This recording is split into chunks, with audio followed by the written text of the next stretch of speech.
इयत्ता 4थी जी स्कॉलरशिप परीक्षा आहे सेमी इंग्लिश, तर आपण यातील मराठीचे प्रश्न बघतोय, मराठीचा दुसरा घटक बघतोय, कवितेवर आधारित प्रश्न.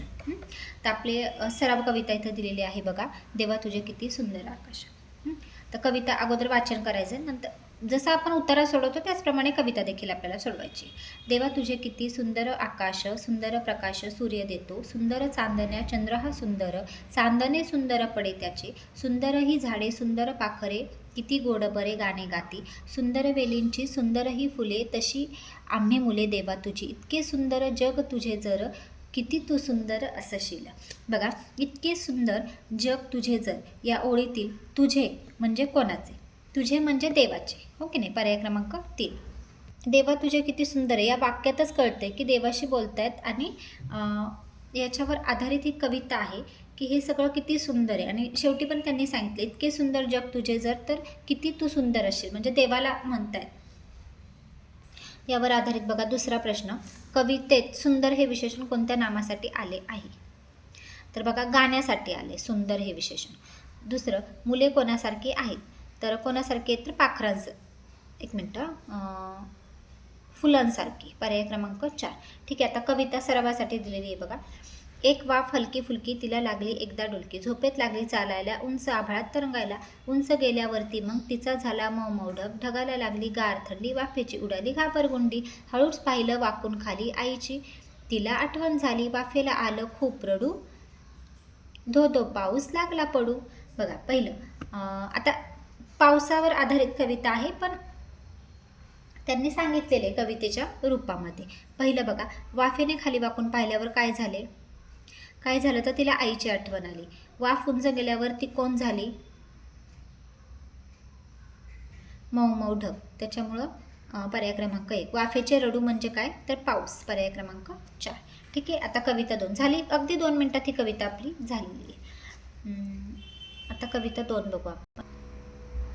काय सांगते चिमणी तुम्हाला, काय सांगते चिमणी, खुश करा सर्वांना गाऊन गोड गाणी, काय सांगते मुंगी तुम्हाला, काय सांगते मुंगी, काम करा सदैव नको झोपेची गुंगी, काय सांगते नदी तुम्हाला, काय सांगते नदी, तहान भागवा सर्वांची आळस नको कधी, काय सांगतो वृक्ष तुम्हाला, काय सांगतो वृक्ष, सावली द्या सर्वांना नको फायद्यात लक्ष, काय सांगतो दिवा तुम्हाला, काय सांगतो दिवा, अंधार सारा घालून प्रकाश द्यायला हवा, इतरांसाठी जगतो जगात तोच खरा जगतो, त्याच्या पुढे सर्व फिके तोच मरूनही उठतो.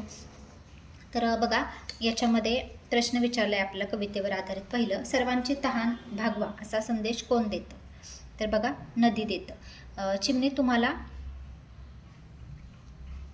काय सांगते, तर पहिलंच आहे की खुश करा सर्वांना गाऊन गोड गाणी, ओके नाही. मग पर्याय क्रमांक 2.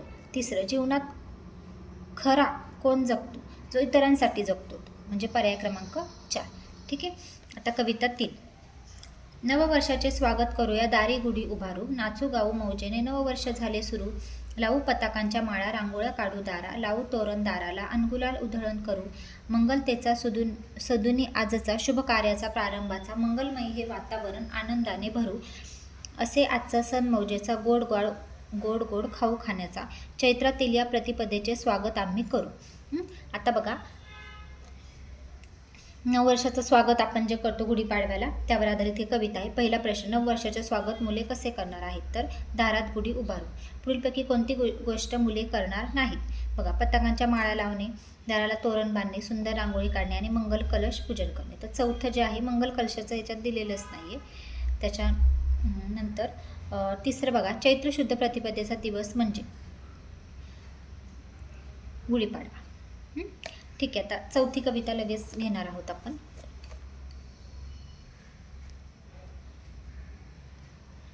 कविता 4 बघा इथे आहे. राजा राजा मनसी मजला आणि सांगशी काम कसे, गोष्टीमधला राजा बसतो सिंहासन मज नाही तसे, राजा राजा मनसी मजला प्रधानजी का नाही कुणी, घोडा नाही सैन्य नाही कसा नाही ग शत्रू कुणी, म्हणू नको तू राजा मजला खोटे बोलू नको उगा, नाही का तुझ इतुके ठाऊक तू आई मी बाळ तुझा. बघा म्हणजे आई मुलाला राजा म्हणते आणि त्यावर आधारित मुलगा आईला उद्देशून हे कविता म्हणतोय. हां बघा, पहिला प्रश्न, राजाजवळ पुढीलपैकी कोणती गोष्ट नाही, तर कोणती नाही आहे, घोडा नाही आहे, सैन्य नाही आणि प्रधान हे तिन्ही पण नाही आहे, म्हणून पर्याय क्रमांक 4. दुसरं, कवितेत तक्रार करणारा कोण आहे? तर आईचं बाळ आहे बघा. तिसरं, वरील कवितेत पुढीलपैकी कोणत्या शब्दाचा समानार्थी शब्द आलेला नाही? जन्मदात्री, भूपाळ, सोबती आणि अश्व. आता याच्यामध्ये बघा, आई, जन्मदात्री, भूपाळ सैन्याचं आलेलं आहे, सोबती नाही आलेलं, शत्रू आलेले आहे आणि अश्व, घोडा हे पण आलेले आहे. मग कोणता समानार्थी शब्द नाही आलेला? तर ह्याच्यामध्ये सोबती याचा समानार्थी नाही आलेला. आता कविता 5वी बघू आपण. देवा नारायणा तुमच्या मोजू कामी चुका, मी लहान म्हणून तुम्ही चिडू मात्र नका. प्राजक्ताची नाजूक फुले टिकाऊ का नाहीत, रंगीत फुलात वास घालणे विसरलात का घाईत. हापूस आंब्यात विनाकारण केवढी मोठी कोय, आणि एका पपईत 1000 बिया होय. जर्दाळूतल्या बदामावर कशासाठी साल, अक्रोडचे कवच म्हणजे फुकट आमचे हाल. आता निदान पुढच्या वेळी नीट करा सगळे, कावळे थोडे गोरे करा, रंगीत करा बगळे. बघा, म्हणजे ही पण खूप मजेशीर अशी कविता आहे.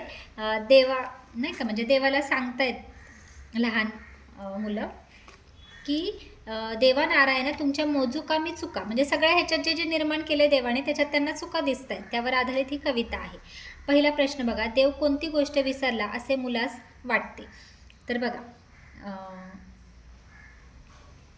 इथं म्हटलंय बघा त्यांनी, रंगीत फुलात वास घालणे विसरलात, ओके नाही, मग रंगीत फुलात वास घालण्यास. दुसरं, मुलांचे उगीचेच हाल कशामुळे झाले? जर्दाळूच्या बदामावर कशासाठी साल, अक्रोडचे कवच म्हणजे फुकट आमचे हाल, अक्रोडवरील कठीण कवचामुळे. तिसरं, हापूस आंब्यांविषयी मुलाने कोणती चूक दाखवली? की जी कोय आहे ना हापूस आंब्यांमध्ये, इथं बघा, हापूस आंब्यात विनाकारण केवढी मोठी कोय, मग मोठी कोय ही चूक दाखवली की त्याच्यामध्ये खूप मोठी कोय आहे.